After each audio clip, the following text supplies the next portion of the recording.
আসসালামু আলাইকুম। আমি ডাক্তার জাফর হক, অবসরপ্রাপ্ত জেনারেল ম্যানেজার বাংলাদেশ ব্যাংক। আমার অনেকগুলি সাকসেসফুল ক্যান্সার পেশেন্টের মধ্যে আজকে আরও একটি পেশেন্ট সাফল্যের পথে।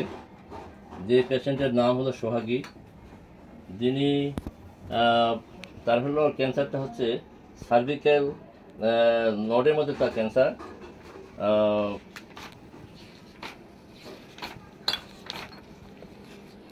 সে ইতিপূর্বে মোবাইলটা ধরো যে national institute of cancer research hospital, এখান থেকে কেমোথেরাপি নেওয়া হয়েছিল।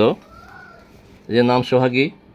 15/1/2022 সালে উনি সেই ক্যান্সার হাসপাতালে ভর্তি হয় এবং 29/12/2022 তারিখে প্রথম কেমোথেরাপি দেওয়া হয়। এরপরে 11/1/23 সালে দ্বিতীয় কেমোথেরাপি দেওয়া হয়। এরপরে 29/1/23 সালে তৃতীয় কেমোথেরাপি দেওয়া হয়, দেখা যাচ্ছে।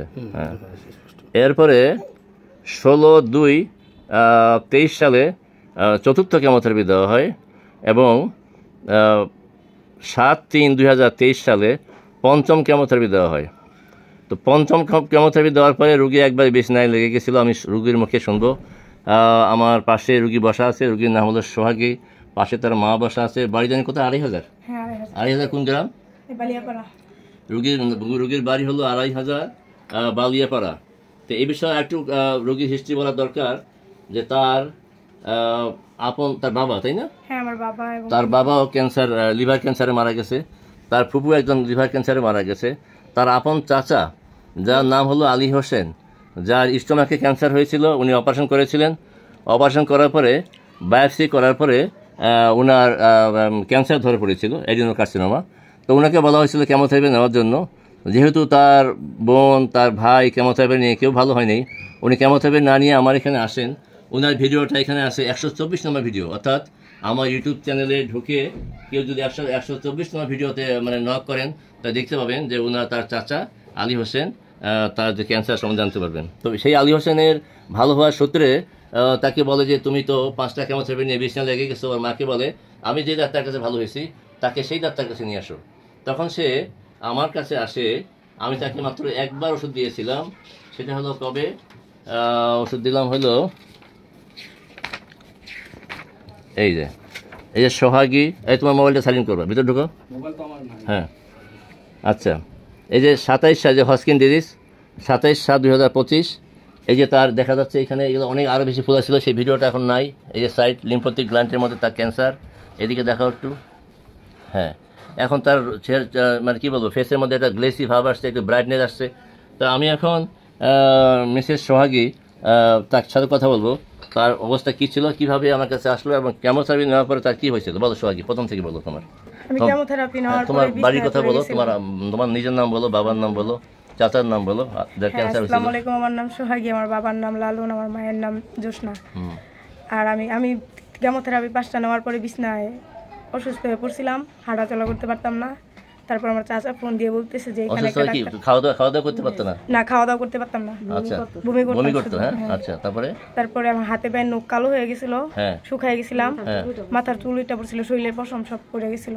তারপর আমার কাকা ফোন দিল, কাকা ফোন দিয়ে বলতেছে যে এখানে একটা ডাক্তার আছে, আমি ওখানে ভালো হয়েছি, তুমি ওইখানে আসো। আলী হোসেন, তোমার চাচা আলী হোসেন, যার কি বলে তার স্টোমাক ক্যান্সার ছিল এবং ওনার ভিডিও এখানে করা আছে, 124 নম্বর ভিডিও। সেটা জানেন 124 নম্বর ভিডিও, আমি বলছি আর কি, আপনারা দেখলে বুঝতে পারবেন যে 124 নম্বর ভিডিও। হ্যাঁ, আম্মু আমায় নিয়ে আসছে, একবার ওষুধ খেয়েছি, এখন আলহামদুলিল্লাহ এখন অনেকটাই ভালো। এখন খাইতে পারো? হ্যাঁ, এখন খাইতে পারি। আচ্ছা, আগে সবসময় জ্বর থাকতো, এখন গায়ে জ্বরটা আগের মতো আসে না, কম, তাই না? মোটামুটি খাওয়া দাওয়া করতে পারছো, রংটা আগের চেয়ে অনেক পরিষ্কার হয়েছে। তো এখন পাশে সোহাগীর মা বসে আছে। হ্যাঁ, আপনি যদি বলেন তো আপনার মেয়ের কি অবস্থা হয়েছিল, বলেন। আসসালামু আলাইকুম।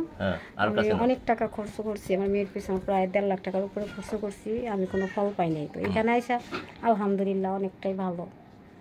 যাক, ধন্যবাদ। তা আপনারা জানলেন যে অনেকের ধারণা, আজকে ভিডিওর একটা উদ্দেশ্য হলো যে যার কেমোথেরাপি একবার নিয়েছে আর বোধহয় কেমোথেরাপি ছাড়া হোমিওতে সে রোগী ভালো হবে না। তো আলহামদুলিল্লাহ, আল্লাহর কাছে কোটি কোটি শুক্রিয়া। আজকে হচ্ছে 21শে সেপ্টেম্বর 2025।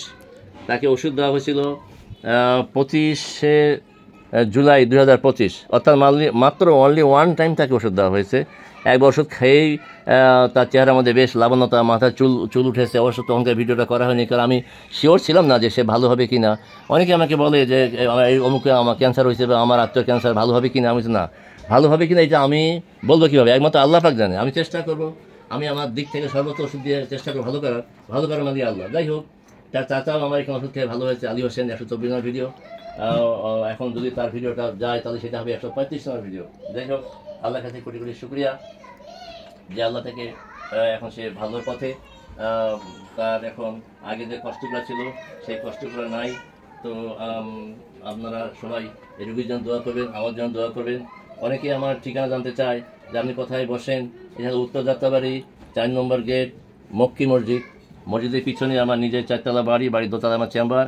আবার অনেকেই বলে যে আপনি বাংলাদেশ ব্যাংকের একজন জেনারেল ম্যানেজার ছিলেন, জিএম ছিলেন, এত বড় পদে চাকরি করে এই সমস্ত পড়াশোনা কখন করলেন।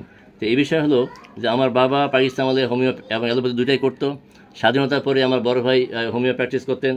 তো তাদের বড় ভাইয়ের কাছে আমি দেখেছি যে পেশেন্ট মাঝে মাঝে চেম্বারে বসতাম, যে রুগীটা 6 মাস আগে কোলে করে নিয়ে আসছে, 6 মাস পর সেই রুগী হেঁটে হেঁটে আসে। এই সমস্ত ভালোভাবে দেখে আমার হোমিওপ্যাথির প্রতি আমার একটা আমি বেশ আকৃষ্ট হই। এবং আমি মনে ভাবি আমি যে পেশায় যাই, যে লাইনে যাই, আমি হোমিওপ্যাথির উপর পড়াশোনা করবো, আমি ডিগ্রি নেব। যাই হোক, আমি 1991 সালে DSMS কমপ্লিট করি এবং আমি রাজশাহী ইউনিভার্সিটির ছাত্র ছিলাম। তো ওই ইউনিভার্সিটিতে হলে থাকার সময় একটা প্রাইমারি বক্সটা তো নিজেও খাইতাম, আশেপাশে বন্ধুবান্ধব দিতাম, কখনো আমাকে ইউনিভার্সিটি মেডিকেল যাইতে হয়নি। তো আল্লাহর কাছে কোটি কোটি শুকরিয়া যে আমি বাংলাদেশ ব্যাংকে যেহেতু ছিলাম, আমার ব্যাংক থেকে আমি প্রায় 1 লাখ 2 লাখ টাকা ওষুধ আমার পাই, কিন্তু আমার কোনো ওষুধ তুলতে হয়নি। 1000 টাকা ওষুধ আমার লাগে না, বছরে নর্মাল সিলিং যেটা সেটা আমার লাগে না।